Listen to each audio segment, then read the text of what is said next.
You for coming. There may be a few more people trickling in. Welcome to the Medicare Boot Camp. Today, we're going to cover a lot of different things. But first of all, introduction is my name is Ty Brady. I'm a large, what's called field marketing organization, and a lot of people you see here today are my Oregon team. And thank you for coming. There was a lot more people that are RSVP'd, but you're going to learn about marketing strategies and different types of leads. I think no one ever grows up and says, hey, I want to get in the insurance business. I think people kind of fall into it one way or the other. But if you look at the amount of people that are in the insurance space, that industry as a whole, whether you're doing property and casualty, which is home and auto, whether you're doing life insurance, you're doing annuities, Medicare sales, under 65 health insurance, more millionaires are made in that space than any other industry. And my mentor said there may be one or two times in your entire career where you can serve and make a lot of money, meaning you're serving and making money. When you serve, the money is a byproduct. And my story is this. When I did the traditional way. I went to college, got a 4-year degree, and thought, hey, you know what? I went and got a degree in industrial design. If anyone knows what that is, it's basically where you design things like for Nike up here in Portland. You design shoes and you're an industrial designer. And I thought, that was my path and that's what I was going to do as a career. When I got out of college, I actually got a job designing homes for a residential home builder. So it was a little bit similar to what I was doing with my bachelor's degree. And what happened over time is I realized there wasn't a lot of money in it. And I asked my boss, I said, is there any opportunity to move up in this company? And he says, well, we got a job as a superintendent. So overseeing construction of houses and commercial buildings that were being built. As I did that, I was able to help the company grow to about $33 million in revenue. But then everybody knows what happened in 07, 08. 07, 08, the construction industry crumbled and the money I was making, I was doing about $180,000 a year. And that rug was ripped out from underneath my feet. I was out of a job. And in that process, I was laid off or given my last paycheck in November.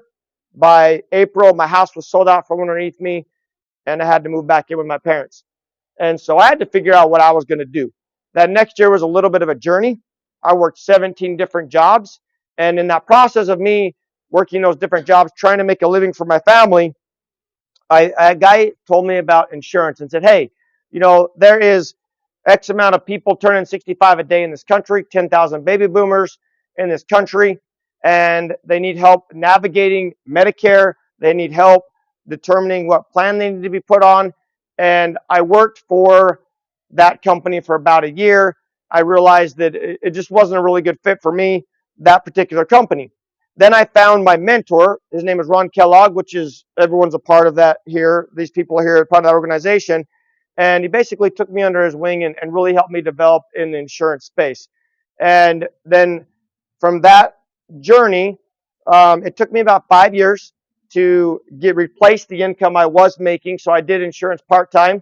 Basically what I would do is the guy that pitched me, or I was able to get a job in sales when I lost my job from one of the guys that was doing my vinyl and decking when I was building houses.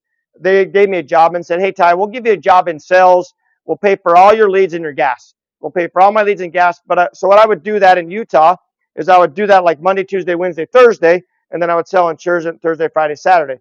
I did that for 5 years. I was able to double my income from 2 to 4, 4 to 6, 6 to 8, 8 to 10, and then 10 to 14. And then by that time, I'm like, hey, working 2 jobs didn't work. And so I let that go. And then I just started to grow an agency. And in 2012, I jumped in with both feet and I grew one of the largest year over year, largest insurance companies, brokerages in the country. And Diane's been an integral part of that and her team up here in Oregon. That's a little bit about my story, but as through that process, insurance can be everybody, once you have a license, then you're like, what's next? And what I want to talk about is, the first thing is getting a license. The next hardest part is getting in front of people. And we'll talk about lead strategies and lead types and those types of things to get in front of people. Because if we can get in front of people, they need help, then you can make a living and everybody wins in the process. So the very first thing I want to talk about is one of the lead strategies is a referral partner. That's the best lead out there, meaning it's a relationship. Somebody said, "Hey, you need to call Ty Brady. He helped me. You told me you need help with insurance." That then they call you. So a few stories related to that is I have an agent that he did it with dental offices. And what he does is, for instance, he goes into the dental offices or talk to dental offices on the phone, and he says, "Hey, do you have somebody who helps your patients that come in that need help with health insurance?" And when you talk to dental offices, their number one concern is getting people in the door once they do that initial checkup and getting them back. And the reason people typically don't go back to the dental offices is because they don't believe they can afford it. They know it, and because they don't believe they can afford the crown or the bridge or those types of things, right? So they don't go back into the dental office. So what this agent has been able to do is it's been a win for the dental office, a win for the member, and a win for the patient when it comes to those referral partners. Today he called me up and said, "Hey, I just got a referral from Christensen Dental. They just referred me two patients. They have a couple crowns that need to be taken care of in February. Is there a program they can get on to get those crowns taken care of?" So he's going to be able to help them navigate that. That's a referral partner with a dental office. A referral partner could be another insurance agent that works insurance but doesn't necessarily sell the products and services that you offer. So financial planner doesn't want to sell Medicare. That's an example of a referral partner. Or you've got a property and casualty agent. That's home and auto. Home and auto, they don't want to sell the Medicare products, right? So welcome. So those are things that's a referral partner. One of the ones that I really enjoyed when I was out trying to build my business, as I knew that if I went into into an insurance office, I was going to accomplish one of these things. The first thing I would ask is, does anybody in here help your clients get on Medicare health plans or health insurance plans? And sometimes they're like, "Well, yes," and they may have sold it, right? But if that person sold it, I was like, "Okay, well, can I get them on my team? Can I get them on my team as an insurance broker to sell it through me versus somebody else?" That was my first objective. The next one is if they weren't selling it, do they want to sell it? Like, just again, contracting those carriers through me. Then if those first two were no, then the next one would be, well, do you know anybody that would want to come in here and cross sell the book? Meaning, do you have a daughter? Do you have a son? Do you have somebody here that could cross sell that book to help people that are aging into Medicare and sell that book? And the last one would be, will they refer it to me? So I knew that I went in and talked to other insurance professionals that I had a chance of getting one of those four things accomplished. And that's another way you can build a team or build a referral partner. So referral partners are great as well as consumers. Another one is we have these little things in our pocket called a phone. It's social media. Social media is very powerful. And I had to be convinced myself that social media is something that I needed to do. About 3 years ago, I decided to get on social media. But an example of social media is it's 24 hours a day, 7 days a week selling. It's selling for you. It's telling people who you are and what you do. And when I talk to individuals about growing their business or scaling their business, they need to talk where their feet are. And what I think people have a tendency to do is they basically vomit or throw up on somebody about what they do. And I say this, you need to make it about the person you're talking to. So if I'm talking to Adam, I want to learn everything about them. And eventually what happens, he's like, "What do you do?" There's my in, right? And you got to have your elevator speech ready, meaning that I help people aging into Medicare or out on Medicare with their health insurance or people under the age of 65 with health insurance. It's that simple. And then you just start talking about them.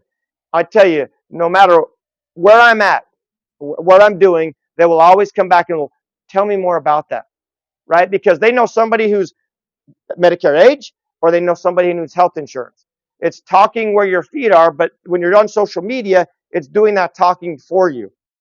On TikTok, on a weekly basis, or even Facebook, I will get about 20,000 impressions a week.